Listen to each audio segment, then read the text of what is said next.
Waktu Anda BKPM, apa yang Anda lakukan coba? Anda kan ditugasin untuk OSS. Saya ingat betul itu, bagaimana Anda curhat ke saya.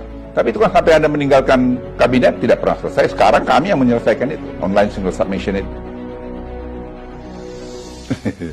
Saya pengen sebenarnya mengundang Muhaimin itu berkunjung kan udah ke WDB, ke Morowali untuk lihat sendiri, seeing is believing gitu. Daripada Anda berbohong kepada publik yang menurut satu karakter yang nggak bagus untuk mencapai sesuatu posisi. Anda membohongi publik dengan memberikan informasi seperti tadi.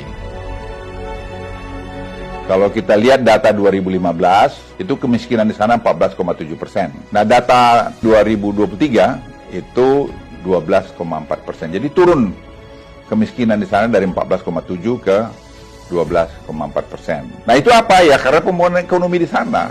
Kemudian kalau di Morowali, kita lihat 2015, itu 15,8% kemiskinan, dan 2023 ini kita lihat 12,3% kemiskinan. Jadi terjadi juga cukup perbaikan-perbaikan di sana. Tapi itu saja nggak cukup menurut saya. Saya sudah jelaskan bahwa ada sekarang politeknik kita dirikan situ. Sekali-sekali berkunjung deh ke politeknik ya. Itu menurut saya bagus. Dan guru-gurunya juga kelas-kelas. Ada yang dari ITB, ada yang dari UI yang kita ajak untuk ngajar di sana. Dan mereka langsung praktek di industrinya. Dan malah ada yang dikirim ke Tiongkok untuk belajar teknologi ini yang lebih advance lagi. Dan mereka sekarang bekerja ya menjadi bagian dari pembangunan proyek smelter di Sulawesi atau di tempat lain juga. Proses suatu industri itu tidak lepas daripada kualitas pendidikan. Kita kan mana pernah ada punya politeknik bermutu di luar Jawa. Ayolah tunjukin coba, jangan bohong, pergi lihat sana. Jumlahnya itu berkisar antara 10-15% saja. Dan itu tidak bisa tidak kita lakukan, karena kita tidak punya memang kualitas manusia pada saat itu untuk melakukan pekerjaan-pekerjaan itu. Sekarang, secara bertahap itu berkurang, karena sudah banyak yang kita latih dan training. Ya itu satu proses yang harus dilaluin. Jangan kita juga munafik, jangan kita juga membohongi publik kita dengan menyebarkan berita-berita palsu. Apalagi Anda mau calon pemimpin. Karakter itu menurut saya nomor satu, bukan soal pintar. Anda perlu melihat data panjang 10 tahun, karena Anda pebisnis juga. Kan siklus daripada komoditi itu kan bernaik turun. Apakah itu batu bara, atau nikel, atau timah, atau emas, apa saja. Tapi kalau kita melihat selama 10 tahun terakhir ini, harga nikel dunia itu ya di 15 ribuan. Bahkan pada periode 2014-2019, periode hilirisasi mulai kita lakukan, harga rata-rata nikel itu hanya 12 ribu. Jadi saya nggak ngerti bagaimana Tom Lembong memberikan statement seperti ini. Bagaimana Anda memberikan advies bohong kepada calon pemimpin yang Anda dukung? Saya sedih lihat Anda di situ. Artinya intelektual Anda itu menurut saya jadi ragukan. Oke, mungkin Anda betul seorang intelektual, tapi karakter Anda itu menurut saya nggak bagus. Cucu saya aja komentar yang di Georgetown waktu Anda bicara di Washington DC 2 minggu lalu. Bagaimana Opung ada seorang mantan menteri yang bicara menjelek-jelekkan pemerintahnya sendiri, di mana pada waktu yang lalu dia bekerja di situ. What kind of personality this Opung? Tom harus ngerti, kalau harga nikel terlalu tinggi, sangat berbahaya. Kita belajar dari kasus kobalt. 3 tahun lalu harganya begitu tinggi, orang akhirnya mencari bentuk baterai lain. Itu salah satu lahirnya lithium ferrofosfat itu. Jadi ini kalau kita juga membuat harga itu ketinggian, orang akan cari alternatif lain. Teknologi berkembang sangat cepat. Oleh karena itu kita mencari keseimbangan benar. Keseimbangan supaya betul-betul barang kita ini tetap masih dibutuhkan sampai beberapa belas tahun yang akan datang. Kita nggak tahu berapa tahun. Tapi ingat, lithium baterai itu bisa recycling. Sedangkan tadi LFP itu tidak bisa recycling sampai hari ini.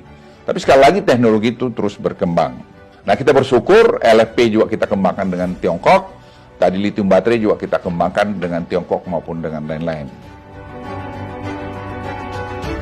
Ini saya titip pada Anda, walaupun sudah tidak di government lagi, jangan menceritakan yang tidak baik, padahal sebenarnya tidak sepenuhnya benar di luar. Ceritakanlah memang apa yang bagus. Pernah kita di inflasi di bawah 3%, kan baru sekarang. Pernah 44 bulan kita surplus ekspor, kan baru sekarang. Apa itu ya? Hilirisasi. Kita bisa maintain masih growth 5% di tengah-tengah keadaan ekonomi dunia begini, dan kita masih berupaya untuk di atas 5%, mungkin 6% pada tahun depan dan seterusnya sampai 2030. Kita berharap masih trajectory kita bisa tadi income per kapita kita $10.000 dan kita masih berharap dan yakin untuk bisa besaran GDP kita sekitar 3 triliun US$ atau lebih. Jadi downstreaming ini akan membuat Indonesia lebih bagus.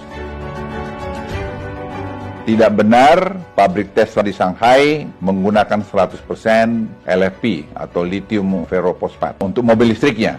Mereka masih tetap gunakan nickel-based baterai. Jadi seperti supply nickel-based baterai itu dilakukan oleh LG Korea Selatan untuk model mobil listrik yang diproduksi Tesla di Shanghai. Memang ada yang mulai LFP, karena penelitian mengenai LFP ini sudah makin berkembang. Ya memang satu ketika tidak tertutup kemungkinan nikel ini makin kurang penggunanya. Makanya sebabnya kita juga harus genjot juga. Tapi dengan tadi yang terukur. Nah sekarang ini kalau kita lihat hilirisasi kita di katoda dan di banyak lagi bagian daripada lithium baterai, kita sudah sangat maju yang membuat ekspor kita juga tidak hanya tergantung lagi kepada ekspor raw materialnya itu tadi.